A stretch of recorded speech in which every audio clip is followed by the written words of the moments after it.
Hello, hello, once again, welcome and welcome back. My name is Eric. This channel is called Report and Opine. I believe it to be Sunday, April 19th, 2020. But who's keeping track anymore now? We're still dealing with all this media hypocrisy and hysteria, these fake news sob stories and these inflated numbers, all this nonsense surrounding the virus. But we do have some good news, and that is the GOAT, Kanye West, doubling down on his support for President Trump. He talked to GQ magazine and said something along the lines of, I've never voted for president in my life, but I will this year, and you know who I'm taking. Big Dog Trump, the meme king himself, because why not? Who else is it going to be? Joe Biden, the man that could barely put together an English sentence? He's sort of fallen asleep in front of the camera, and now he's dealing with these sexual assault allegations from 30 years, of course, which I'm no fan of, but I was never a fan of Joe Biden. I made a video about how awful he was well before this allegation surfaced, so please go ahead and check that out. And Kanye may or may not have some weirdo left-wing Hollywood music industry personalities trying to, get him to do otherwise, but I expect nothing less from Kanye West than to stick to his guns. That's why they call him the GOAT. And then we've got the Trump bucks hitting bank accounts across the country. It may, some glorious memes have come from this. Some real spicy memes have come from this stimulus package. A couple $100 hit your bank account and you immediately go from orange man, bad, not my president to, MAGA baby, CAG, Trump 2020. And it's especially hilarious because the Democrats have been trying to buy votes for decades via, socialism and welfare and all that nonsense. Even Andrew Yang offering everybody $1,000 a month. And he's Asian because they love identity politics, but he couldn't make it to the Iowa caucus, right? And then we've got the WHO being defunded, and everybody on the left again will tell you, well, that's dangerous. You can't do that right now, especially in this time. Same thing, Bill Gates is saying the same. Well, this is very dangerous. It's like, dude, forget about all that. The WHO was either incredibly incompetent or really, really stupid. Either way, they do not deserve our money. They are in the pocket of China.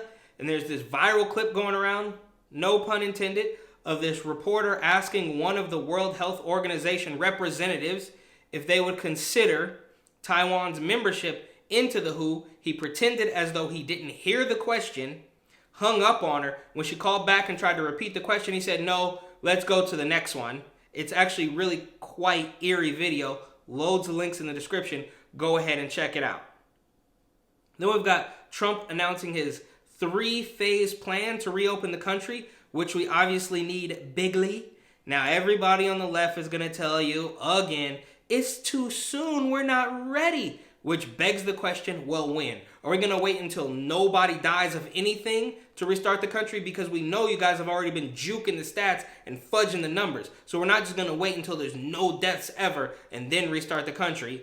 But this is their way of wedging in socialism by way of the virus. And I made a video about all the events leading up to this medical catastrophe that we're in right now. And if you think they're not connected, I beg you to watch the video, do a little bit of your own research, and think about it again.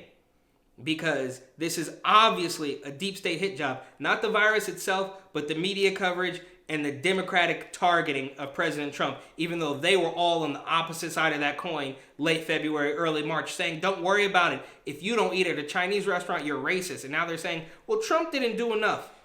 Come on, we can all see through it at this point.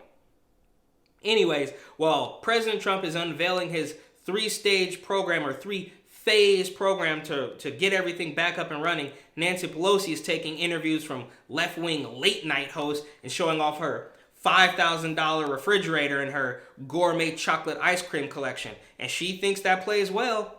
I don't know. Apparently the people on the left just eat it up. Monkey paw Nancy Pelosi loves chocolate. What? It doesn't make sense. She's not doing anything. And when she does do something, it's against the people. But I'll move on. We've got Operation Gridlock, which started in Michigan to stand up to probably the only governor worse than Andrew Cuomo. People, taken to the streets in their cars, beeping the horn, waving flags and all that stuff. And, a handful of people got out of the cars, and naturally everybody said, well, that's too dangerous. You have to do social distancing. It's like, come on, man. This thing came and went already. We're just going to hunker in our houses for the entirety of our lifetimes because a virus might be waiting right outside the front door. It doesn't make sense. You got to look at the number of people unemployed versus the number of people sick versus the number of people that died versus the number of people that recovered from this nonsense and recalibrate everything. But it's a complete and total power grab by a money-hungry Democrat governor. And we have the same issue here in New York. We'll get to him. Then we've got a tornado that took out part of Chattanooga, Tennessee, which is incredibly sad. I think there was a handful of deaths. It didn't wipe out the whole state or anything, but it's awful. It's like rubbing salt into this virus wound, and they're like, well, we have to do social distancing. And you're like, I don't really care about standing 6 feet from you. I'll take my chances because there's a hole in my roof right now. But we don't hear too much about it because the virus is coming to kill you. Then we've got, Mr. Fraudster, Bernie Sanders, of course, capitulating, bending the knee, bowing to the establishment, which doesn't surprise me. He did it in 2016. He obviously is going to do it and endorse the empty suit that is Joe Biden. And all of his little supporters are mad. Like they thought he actually had a chance at becoming president because they live in their little socialist bubble where Bernie Claus is going to come down the chimney and give you all the free stuff that you want. It's not realistic. And Bernie is now running straight to the bank with those late stage donations. It's absolutely disgusting. Outside of the fact that he's a millionaire socialist with 3 homes, he's just an old man that cannot stand up for himself. And on the opposite side of that establishment coin, we've got Democratic Representative, Vernon Jones out of Georgia saying that, well, I didn't leave the Democratic Party, they left me. Which, we've heard that before. And he says, I'm endorsing, Trump for president 2020. And the media is pretty much silent. I can't find a CNN article. I can't find an MSNBC write-up about this stuff. They do not want that word getting out. Their facade is already cracked years ago. They're starting to be exposed. And when they find out that a black man from Georgia is endorsing President Trump, it's only going to add another, grain to that pile of sand of reasons why you should not even touch the Democrats with a 10-foot pole. They're absolute snakes or rats. Take your pick. And I did find one left-wing article from New York Magazine, but they just wrote it off completely elitist, incredibly condescending. Well, the right wing just loves when an African-American, endorses Trump, but it's not going to change anything. It was just so condescending and made my head hurt. Again, links in the description. And then, of course, we got little Fredo, who was caught breaking his own quarantine. And his wife has the virus now, which is obviously not surprising to anyone. And he's also flip-flopping on whether he even likes his job at CNN or not. He said on his little radio show that, the hyper-partisan nonsense wasn't worth his time. And then only a day or so later said, well, I didn't say that. I didn't mean that. And you're like, dude, did you not say it or did you not mean it?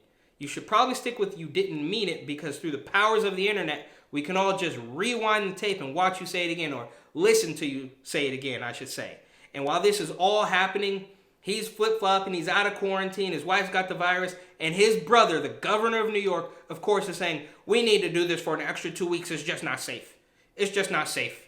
We need an extra 2 weeks to flatten the curve, and we need more federal funding. It's like, dude, you got all the ventilators that you were crying and whining about that you didn't even need. You sent them out to other states. You got the hospital ship that you demanded that you didn't even use. Nobody's in there. And now you're saying, well, we just need more funding. Dude, these are all your problems. Stop looking at President Trump because you and de Blasio were talking about, no, we're not going to lock anything down. We're going to go about our lives as normal. And now you're saying you can't even get on the train without a mask. And you expect us to believe all this nonsense, no matter how many times you change the goalpost. I'm not going for it anymore.